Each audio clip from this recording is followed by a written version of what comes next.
She wanted me to do something big and audacious and bold. And she wanted me to prove to myself that I could travel across the country to another country. So across one of the oceans on either Yep. side of America Yep. by myself without my kid's dad. And I wasn't willing to take her up on the experiment until last November. And she proposed it one more time. And I said, okay, I'm ready now. And I went to Australia by myself Oh, wow. for like 2 weeks. And that was one of the biggest, most audacious things I think I've ever done in my life. I love it. It I was love just Yep. amazing going on across, a trans-Pacific flight alone all night long. It took Yep. 22-hour flight. Greetings and salutations. Welcome to the Audacious Living podcast, where our ongoing goal is to help our listeners live their best audacious lives ever. Thank you so much for joining us here on the podcast. I appreciate each and every one of you that's taken time out of your busy day to join us on our journey.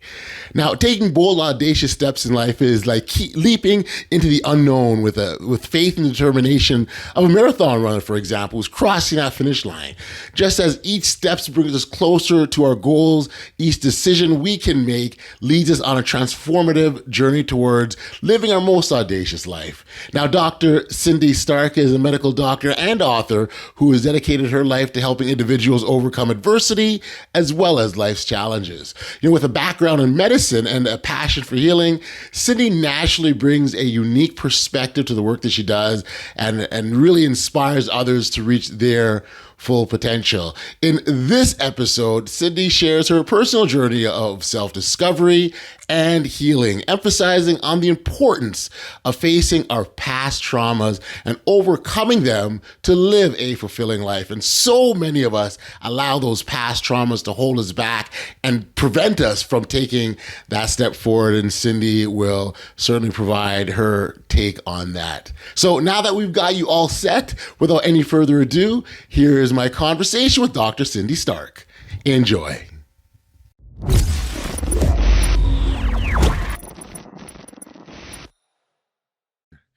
Hey, Cindy, thank you for joining me here today in my house of the Audacious Living podcast. Thanks for being here. Thank you so much for having me here. I'm so privileged, and it's an honor to be here with Oh, you and your guest today. well, thank you. And I mean, so much of what we do here on this podcast is really encouraging individuals to live that best audacious life that we talk about, and that pathway to getting there. It's different for everyone, and everyone's got their own unique journey, but we all have a journey to get and to take. And so having the opportunity to encourage people to take that step and take that walk and go on their journey is such I feel privileged to be able to do so, but also being a privilege and being able to and spend time with individuals like yourself that have something to share. So again, thank you, and thank you. Yes, I often think to myself, and it's so easy to kind of see it when you're going through life, isn't it? That Mm-hmm. people who are taking this opportunity of life being breathed into us every day to actually do something audacious and wonderful in Yep. that day, and other people are just like walking zombies. You're like, Yeah. Yeah. Yeah. what are you doing with this gift, man? You're ruining it. And it's really funny. So you mentioned that because oftentimes there's this belief that living this audacious life is for the select few or the chosen ones or the special people, and we're all special, right? That journey that we're talking about is our own individual one that we take that authentically belongs to us, and we all can take it. So it's not reserved for anyone special because we're all special. That's so true. I um I have a coach that's in my life. She's been in my life for about 3 years, Mm-hmm. and I recently went through a divorce about a couple years ago, and Mm-hmm. I don't know if that had anything to do with it, or if this is just kind of what she does with all of her clients. But she wanted me to do something big and audacious and bold, and she wanted me to prove to myself that I could travel across the country to another country, so across one of the oceans on either Yep. side of America Yep. by myself without my kid's dad. And I wasn't willing to take her up on the experiment until last November. And she proposed it one more time. And I said, okay, I'm ready now. And I went to Australia by myself Oh, wow. for like 2 weeks. And that was one of the biggest, most audacious things I think I've ever done in my life. I love it. It I was love. just Yeah. amazing going on across, a trans-Pacific flight alone all night long. It's Yeah. like 22-hour flight. It's amazing. And so and what's so beautiful about those sorts of journeys and those bold steps, if you will, is that the learnings that come out of them, right? Like I could just imagine. You can tell me if I'm wrong, but like up to that point, you're nervous, you're wondering if this is the right move. Should I do? You're probably afraid. All of these things, but you took the step anyways, right? In spite of those things. And I think what's really important about that is the fear and all those negative feelings. They're always gonna be there, but that if we allow them to stop us, then we're not going to get those benefits and those new experiences. You probably learn new perspectives. You probably made friends. I mean, all these things that come Hmm. out of making these steps. And that's why it's so important that we take them regardless of those fears and all those icky stuff that are out there.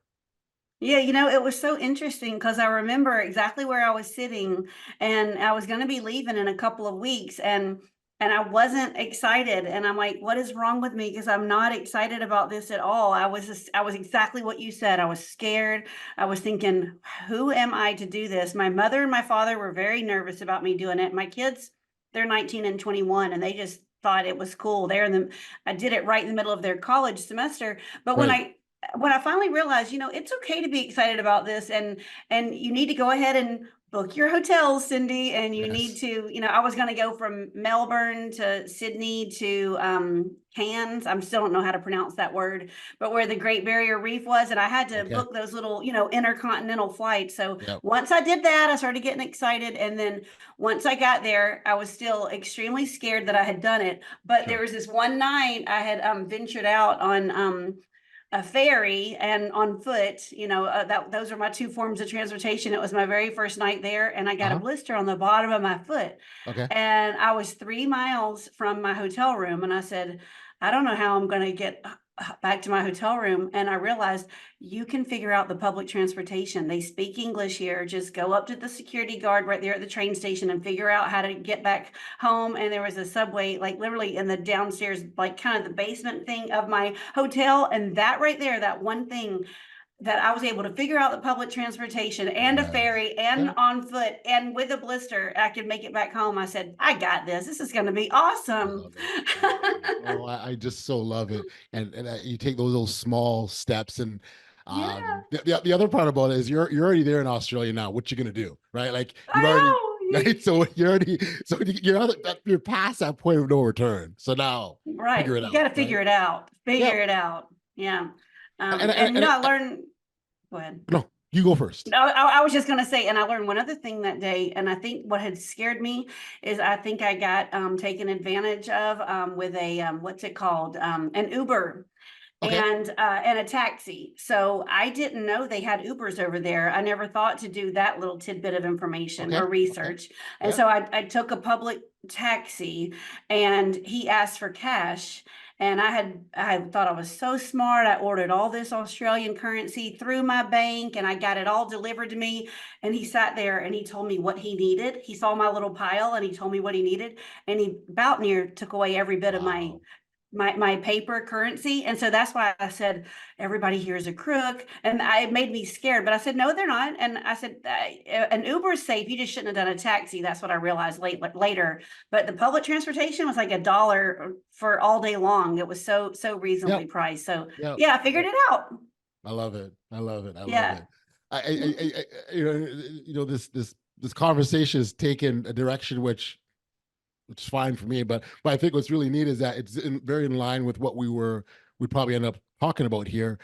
Yes, you're a medical doctor, and yes, you're an author, and there's all sorts of things that you do to help individuals. But the part that clearly that shines through is the support that you give individuals in terms of gaining that confidence and dealing with fears Yes. and overcoming adversity and challenges. I wonder, for the benefit of our audience, if you sort of talk about the work that you do and fill us in a little bit on who you are, Sydney. Yeah, that sounds great. So, it's interesting if I can just take a little back, like a little bit of the backstory.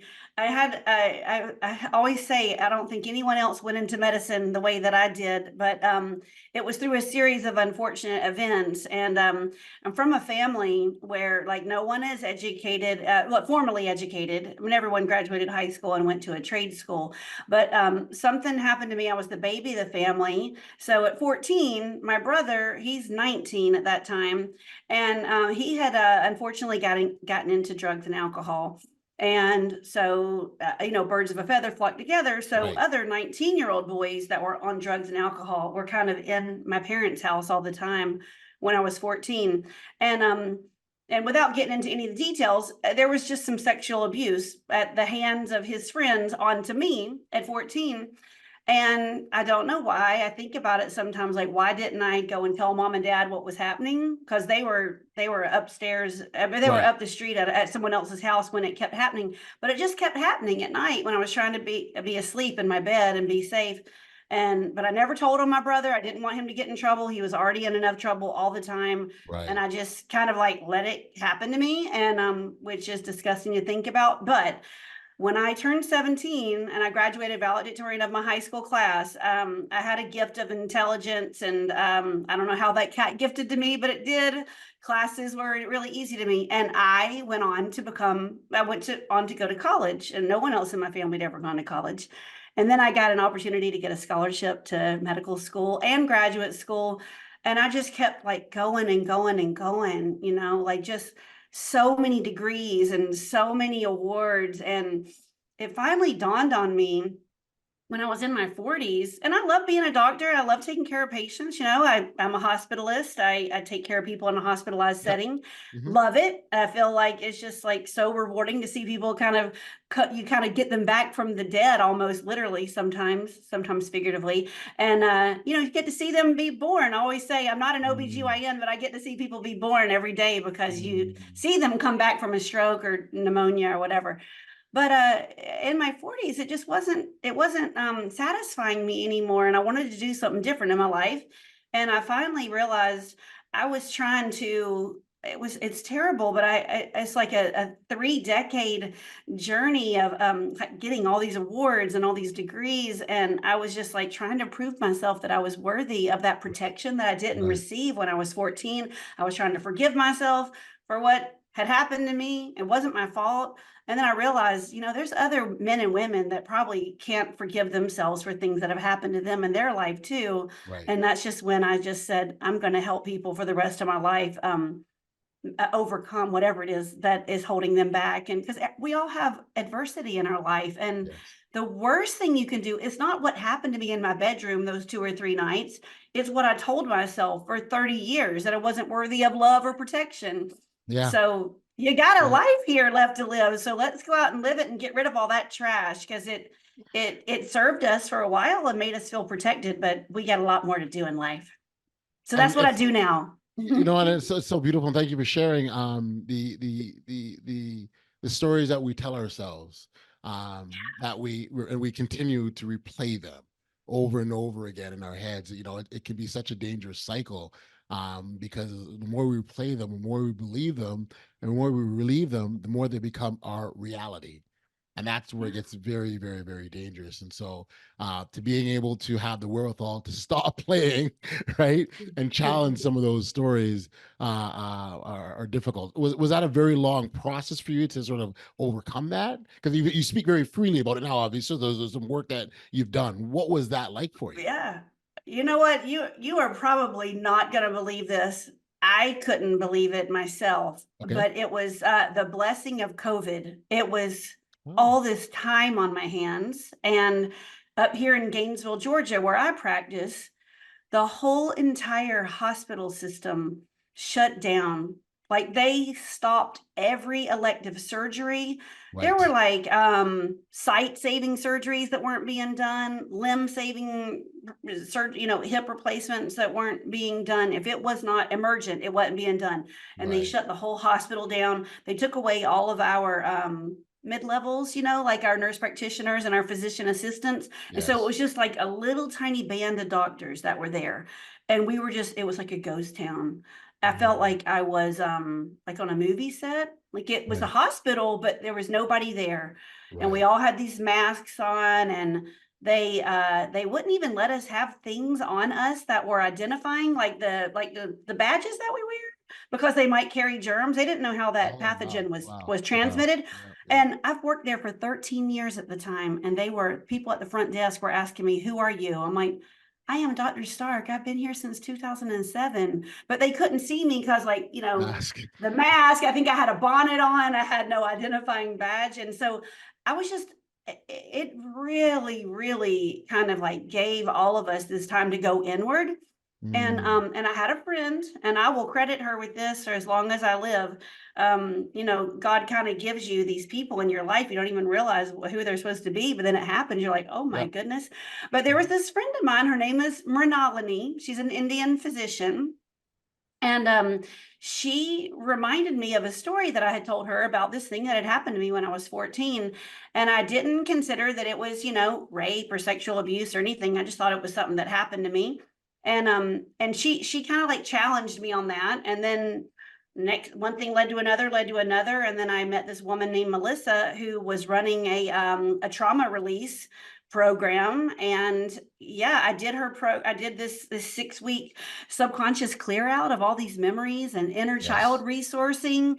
And so from 5 in the morning until about 8 in the morning, when I would go to the hospital, it would just be me and the Holy Spirit and really long meditations Yep. and journals and Yep. lots of tears and lots of just like, what's it called, catharsis. Yes. And yeah, Yes. it Yes. was, and it kind of all came out, and I saw it for what it was. And I forgave everybody, and most importantly, forgave myself. And I just, and now that's all I do for a living. I take care of patients in the hospital a little bit, but mostly what I do is I help lead people through that same process I went Yes. through back in 2020, and I help them get rid of all that trash too. Cindy, we're talking about 2020. Wasn't all that long ago. This is very recent. Yeah, yeah, I guess so. Wow. Yeah, it's been a lot of changes in the last Wow. 4 years. Yeah.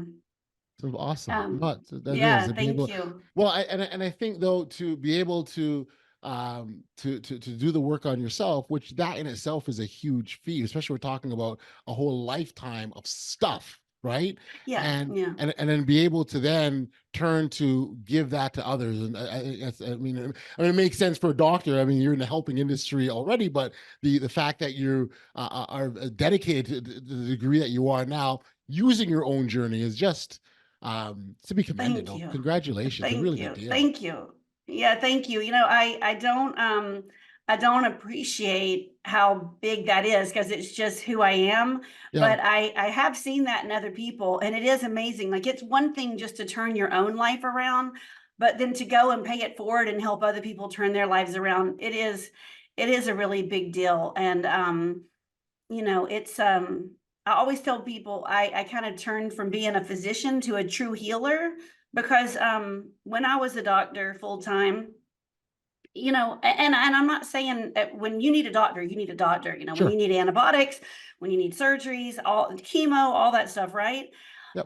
But a lot of people, what is broken or wounded in their body, it's not, you can't go and take a bottle of Prozac and get rid of that lack of forgiveness. You can't, do a couple of meditations and get rid of that. It takes some deep, like excavation. And so now I really help people truly heal. And I just feel like so many of us are going around broken. And it's really upsetting. I'm going to have a 19 and a 21-year-old, and I think like their friends are always drawn to me. Like Hmm. I will appreciate them for who they are and accept them for who Yep. they are, and Yep. they'll tell me stuff that they won't even tell their own parents. And so I have Mm. like 20 little kids around me all the time. And so I think it's just who I am, and I've been so blessed to have so many people to help. Well, you're definitely using your gifts in the right way. So again, that's to Thank be you. commended. Um, would you say forgiveness is kind of that first step in the healing journey, Hmm. I would say, or where does it slot? If not the first, where does it slot there? yeah. Well, I'm thinking like the first thing is to acknowledge, I think so many people Some people really close to me specifically, they just will never acknowledge anything happened to them that they need to address that might be poisoning their relationships that they're in right now in their life. I think the first step is to acknowledge it, and and then you really just need to find a coach or a therapist that can help you get to the bottom of it. And then, yeah, if self forgiveness is a part of it, then I guess that would be the third step. But you know, I don't know what I just wish that people, everybody realized that they have this privilege of being here on this earth. Yes. And you know, and if Amen. you just don't acknowledge it and you think that you're just like this small like lane right here or a box, however you want to put it, and then you're just content to be in that lane in that box, you're never even going to acknowledge that there's something better out there that you could do. Right. Right. So unfortunate. And when you hold on to these negative feelings and these emotions and these beliefs, that will wear you down. And I think for a lot of people, like you'll sometimes you'll hear people, they'll talk about, they've got pain in their body and and what they don't realize is that their body stores these things. And so you'll go to the doctor or you'll have the x-rays, try and investigate what's wrong with you, and no one can find anything because it's the feelings that are being stored. And there are a lot of people that are afflicted with this and don't realize it. Yeah, you are so right on. I will try to have this conversation right here with patients in the ER. And I'm like, you keep coming to me with this pain, and I see it in your records. You've been here 7 times, and all the x-rays and CAT scans and blood work are normal. Can we Right. talk about anger in your life? Because yeah, like Mm, anger is kind of stored in the colon and like certain parts. The body keeps the score, and there's certain places there's a spiritual meaning of almost every ailment that there is out there. And mm, let me just digress for a second. But well, hold on. But those patients in the ER setting, they won't believe me. They're like, no, right. I want to see the surgeon. I want another CAT scan. I think I just Right. need to get my gallbladder taken out. And I'm like, Right. no, you don't. You need to address the negative emotions that are stuck in your body. Right. But yeah, we are all energetic beings. And I always say a couple things I would love to say right here. This is a beautiful conversation. So thank you for your Yeah. willingness to talk Yeah. about this, No, and that you thank you. that you that you already know stuff. But sadness, it is an emotion, okay? It is there for you to do something, right? It will teach you boundaries. Sadness, anger, fear, they're all three. They're there to teach you something. But if Yes. you just shut them out and you're like, nope, I'm not mad. It could be worse. No, I'm not sad. It could be worse. And you just like stuff it. It stays in you energetically. And when those emotions kind of overfill, they'll go into rage or depression, or, Yes. so fear will go into anxiety, and you're anxious all the time because you're fearful of nothing all the time. Or Mm, sadness will overspill into depression, and and guilt will make you feel shameful, and like that's not how you're not supposed to be depressed and anxious and rage and shameful. You're supposed to get rid of those emotions. They're there to tell you something. They're there to help you speak up. But if you're all blocked and you can't even speak, there's just all kinds of things that you can do that will help open up the pathways to all these emotions and your ability to yes. protect yourself. But people don't even know about it. They don't even Right. believe it. Right. Right. And they We're don't all just believe it bags because, of energy. well, yeah, but I think it's because they can't see it, right? So if you can't see it, and there's some that have to, I want to touch and feel it to know it exists, but there's some things you just can't. But it doesn't mean it's not there, right? So, I want to tell you a story. please. My son, he was,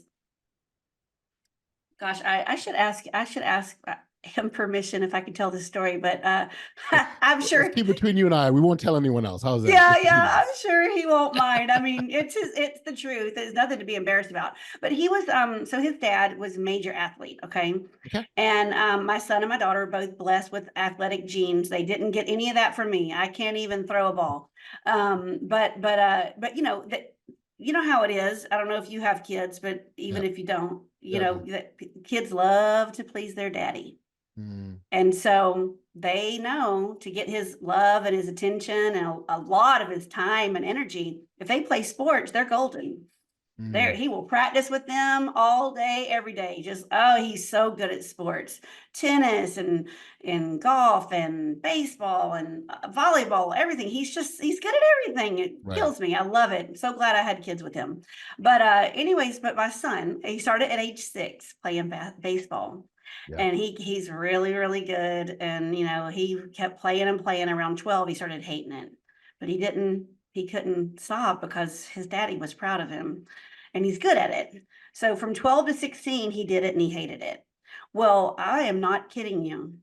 That you will think it's not even a true story, but I was there with my own 2 eyes and I saw it. This is a true story. I'm trying to make the story short.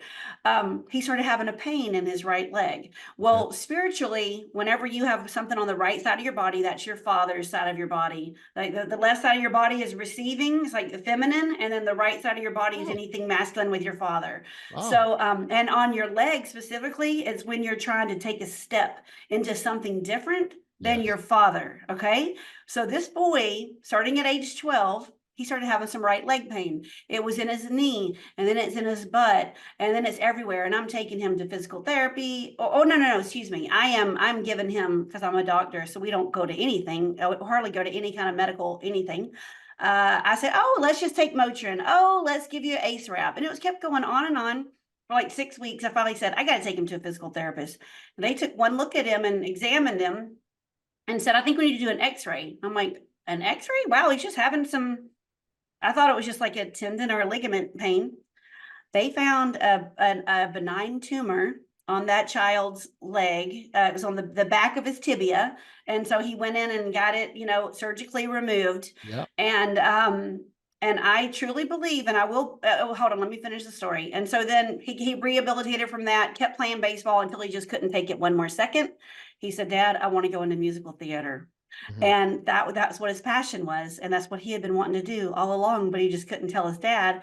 And from that point on, he was like, Sir Robin and Spam-A-Lot, and he was in Urinetown, and he was in, Newsies, and all these bright stars, just beautiful, wonderful musical theater. And once he spoke up to his dad and he stopped baseball, and of course, we also got the tumor removed. All Yes. of that's fine, and his leg has been fine ever since Mm, because he's on his own path now. And he's a musician. right. He's the lead guitarist and vocalist of a musician. I'm going to see him tomorrow night play at a coffee shop. He's in a band. And Beautiful. he just needed to take his own path. Yeah. And I just find that so telling and so Yes. profound.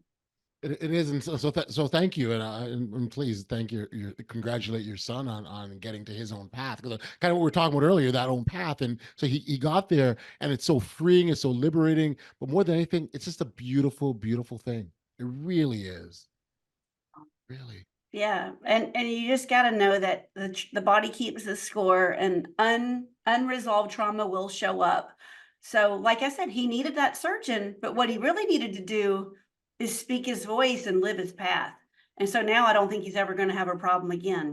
So Mm, there's a time and place for everything. But yeah. what I want to tell you and your audience, if there's something that's bothering you, whether it's like you're working yourself to death trying to get all these awards and Yep.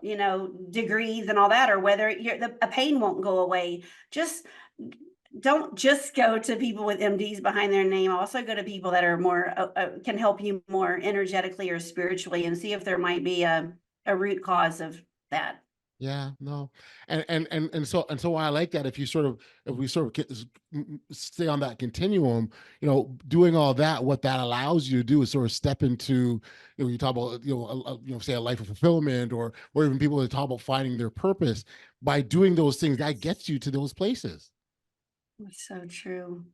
Because, don't you think that every one of us, I think this, and you tell me Okay.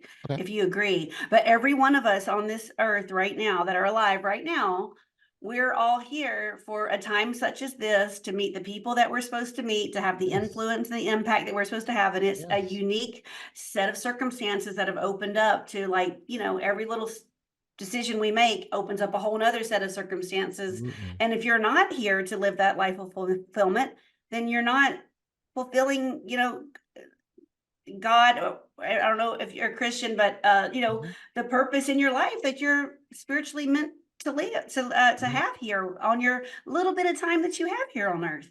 Yeah, no, and so yes, I agree with you. We do have a purpose, and that path that we're on, we'll get to our purpose at different points in our lives. We're all not going to get to the same point.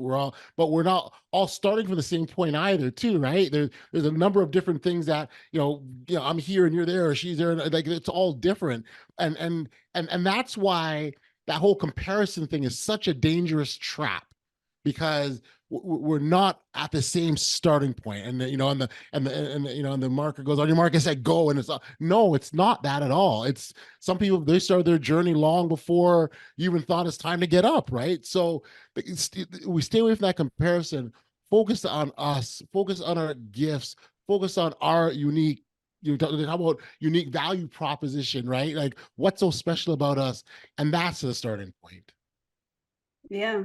I always say you can't live your ideal life based on someone else's playbook. Ah, Do you know that what is the statistic? I believe it's 95% of our subconscious mind was completely developed by the time we're 7 years old. wow. And our subconscious mind is what's running the show of really what happens in our life, what we see as possibilities, everything.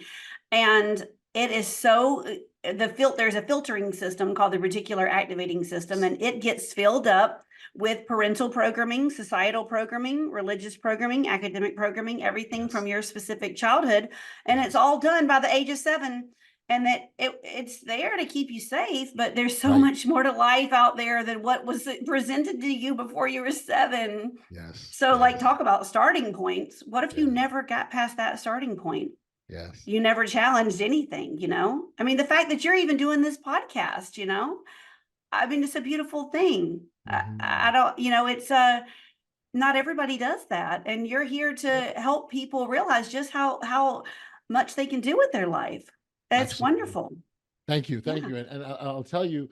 You gave your COVID story. I'll share mine, and it's Yeah. directly connected Yes. to this podcast because, as we know, the world shut down, and you aptly described all the things that took place. At that time, I'm a big basketball guy. By the way, my son played basketball, so yes, I'm a big Hmm. basketball guy. So you're right. There is a lot of pride both ways, from the parent to the Yes, child, and exactly. You child to the love it. parent.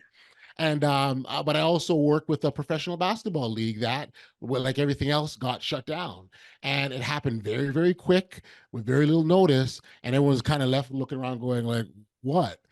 What I didn't realize in that moment is how much of an impact that had on me, because this thing that I loved, I enjoyed, I got excited about, was suddenly taken away with very little notice.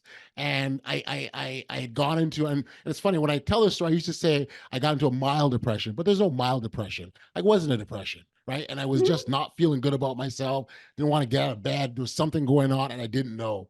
And it wasn't until I just happened to kind of be in a conversation with someone, and I think I actually said, I really miss basketball. And that's kind of when it hit me. I'm like, oh, that's what's wrong with me. That's what's happening to me. This thing that I love, I don't have it anymore.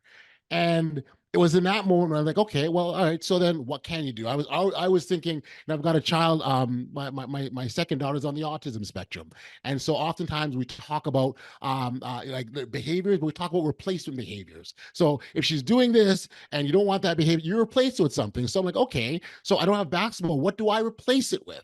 And I immediately thought of podcasting because I'd done it many times before and was comfortable with it, and it was easy for me to do.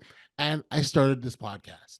And at the time when I started this podcast, all I knew, um, I wanted to do something that mattered. That was really my focus. I really go, it's really important. If I'm going to do this thing, it's got to matter. And I remember sort of doing that analysis of my life, going, okay, so I kind of looked at my life, and I looked at my successes and my wins and my victories and my setbacks and my failures.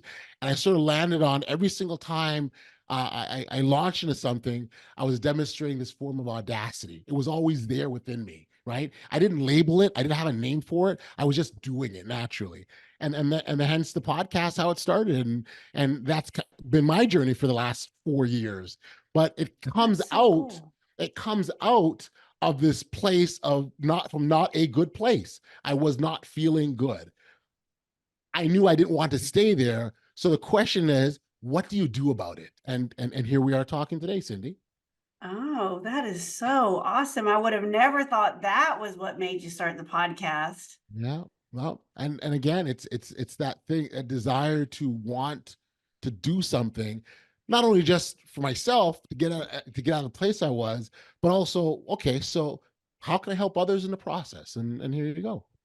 Yeah, well, it seems like what I hear you saying is that you're the kind of person that really likes to bring something of value to other people's lives.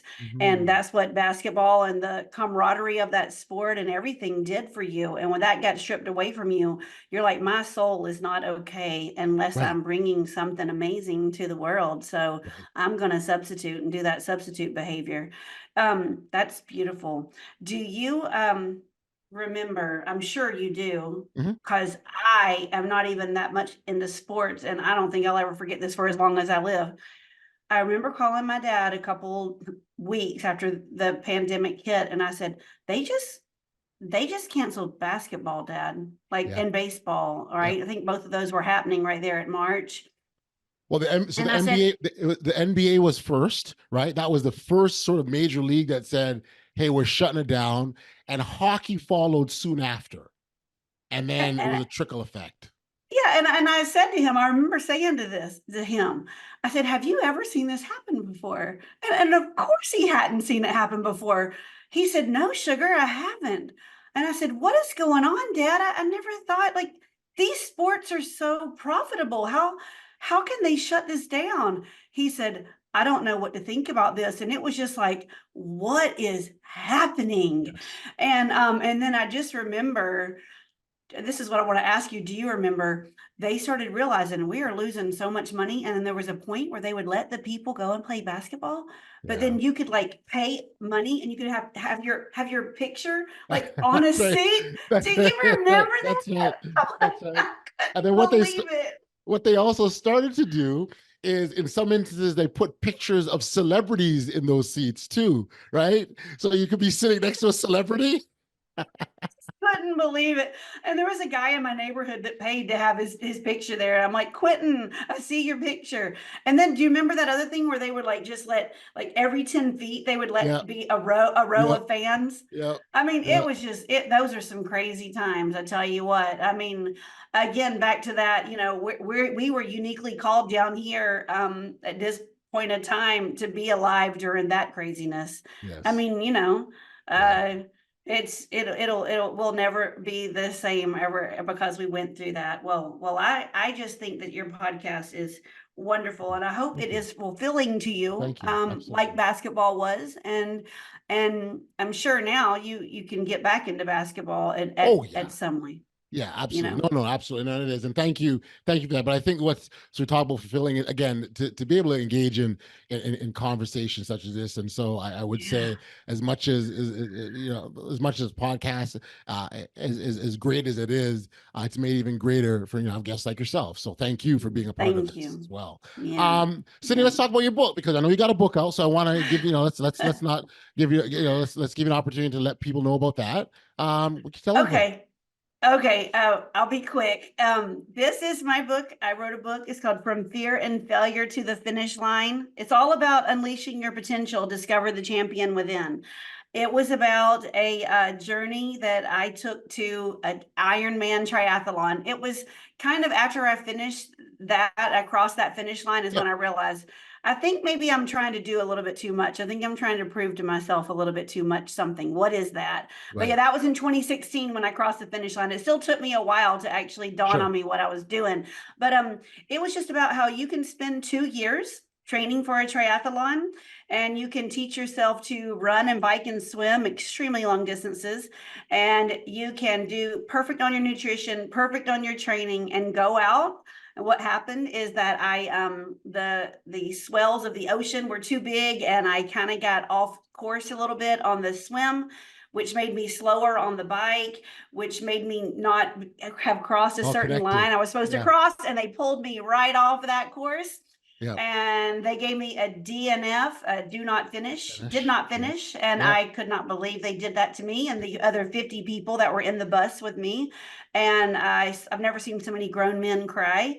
And I just decided that's not going to be how my triathlon story ends. And so I did the training all over again. And 8 weeks later, I crossed the finish line of a triathlon. And so that it was about my story to just believing in yourself and knowing that your dreams are worth it, and you don't have to take an F, you don't have to take a L or Right. whatever, a lose Right. or a fail. You can Yep. brush yourself up and do it again. Yeah, yeah, and that and so what I love about that messaging, it's so in line with everything that we've just spent talking the last however long we've been talking, and it's you don't have to stop, you don't have to give up, you can persevere. The challenges that you had, like so, like I used to use this analogy where in our pathway we've got this big boulder. Well, that boulder doesn't mean we stop and go, oh well, I turn around. It's I think it's incumbent on us to figure out how to get past, over, around, through, underneath. However, because on the other side is where the greatness lies, which all the good stuff is, right?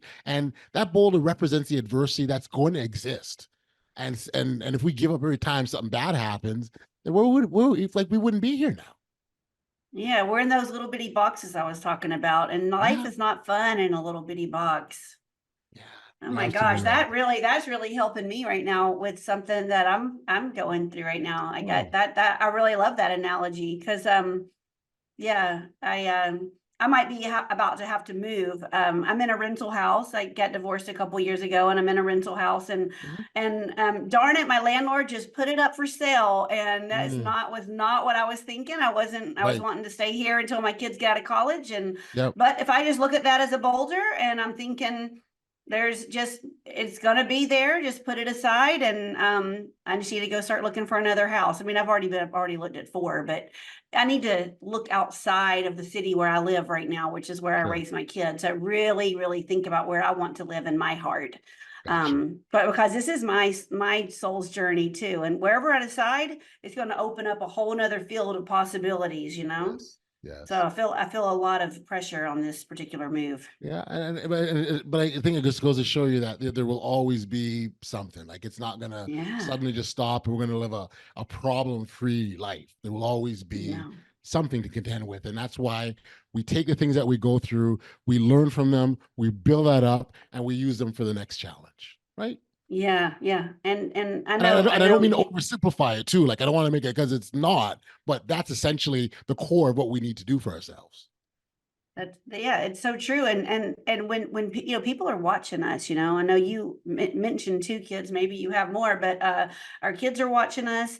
Yes. Like everybody in our community is watching us, and so yeah, the last thing you need to do is give up because I've read once, and I love this that if you don't have periods of sadness or periods of adversity, then you don't realize how much you need to, or you're able to appreciate the really good parts. So it's in that contrast that you can really know just how happy you are. Because if every day you ate your favorite food or it was the same exact perfect weather, like I really appreciate this beautiful 65-degree day because it was 30 degrees and raining 2 days ago.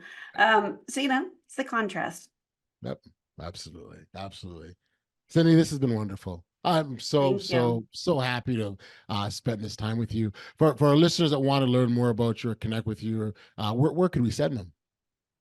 It's just my name. At my website is drscindystark.com. I tried to make it really easy. It's just DR and then Cindy, and Stark has an E on the end. So, and there's a place in there. I have a training on how to tap into the power of your subconscious mind. It's this amazing 30 Yep. minute training that I did. And you could just click to register right there to watch it. And it'll give you an ability to book a call with me, and we can talk and see if there's that stuff in your life that's holding you back that you didn't even realize was there. Yeah. Yeah. Well, thank you. And we'll make sure as well that information is our show notes for our listeners. This has been awesome, Cindy. Thank you. Thank you. I can't thank you enough. This has been great. I appreciate the Thank you. conversation, the insights, the sharing, the Same. learning, the gifts, and again, all the best. Thank you. Thank you so much for having me. It's been my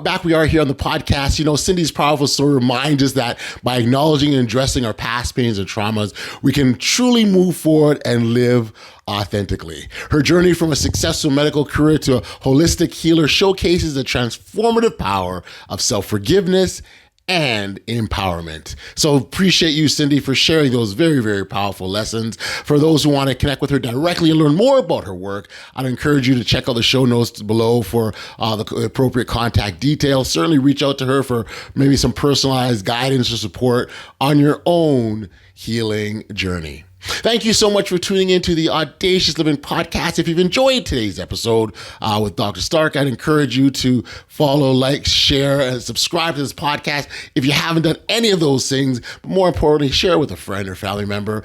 These are things that help us to grow and inspire more people. Remember, your audacious journey starts right now. Embrace it wholeheartedly and live the life you've always dreamed of. Until next time, stay safe, be kind, show love to one another, and be audacious.